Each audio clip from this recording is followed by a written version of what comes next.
Ayan, meron po tayo ditong luxurious dates. So, nakikita nyo naman, guys. So, this is very delicious dates. This is fruits, and this is the picture. Ayan, guys. Ganyan pong itsura niya.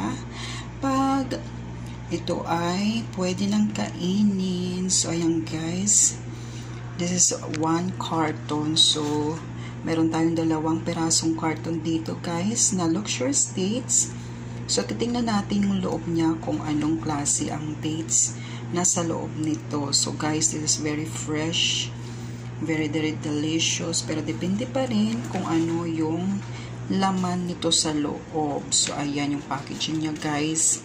So, makikita nyo, iba-ibang packaging ang pagkalagay nila sa dates. Meron ding packaging na nasa plastic, yung parang ginawa na sa company, na mayroon na siyang halong asukal or pinatuyo. So, bahala na kayong pumili ng packaging na dates kasi marami po siyang iba't ibang klase ng dates. Ayan. So, ito ay carton.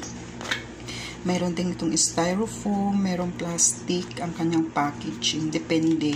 Tsaka depende din kung anong gusto nyong klase ng dates. May dates na matamis, may dates na fresh, may dates naman na pinatuyo.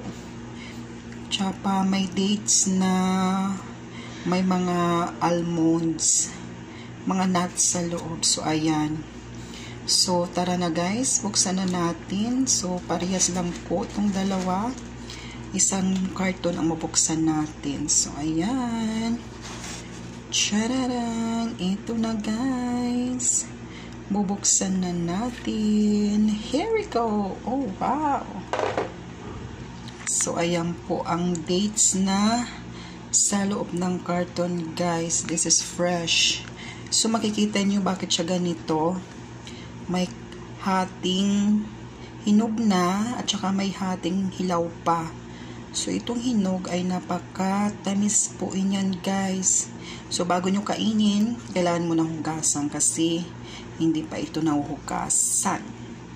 So, ayan, guys, pag kinain nyo ito, malambot na malambot ito, guys. Yung hinog niyang dito sa unahan. So, lahat to may hinog in just few days. So, ayan, guys, masarap to. Ayan, guys, healthy po ang dates na ito. So, ang karaniwang partner nito ay Saudi coffee. So, dati, Arabic coffee ito. Ang tawag nila ngayon ay Saudi coffee na siya. So, ayan, guys, buksan din natin ito kung parehas lang sila. Charang! Ay, guys, Same po yung dalawang carton, fresh po ang ating Arabic coffee, ang ating dates. Or sa Arabic ay tamor. Tamor po ang Arabic dito, guys. So, healthy po ito. Tsaka, binabalance niya ang ating sugar. Ayan. So, napaka-delicious nito, guys. Try nyo na pag pumunta kayo ng Saudi.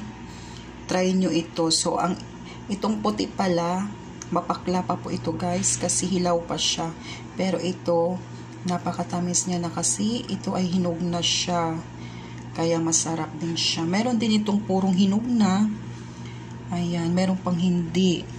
So, ito, guys, pahinog na talaga na siya, pahinog. Hindi ko lang alam kung paano nila ito ginagawa para maging ganito na hinog na siya, guys.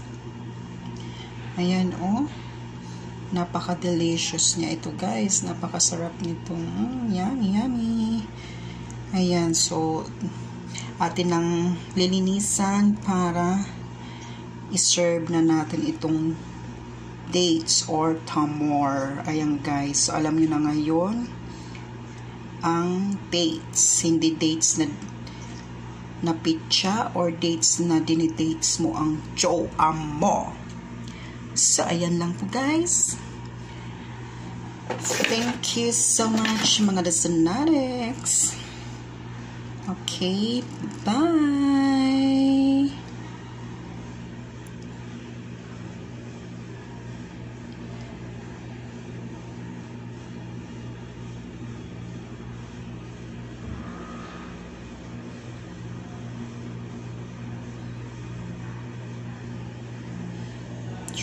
spring.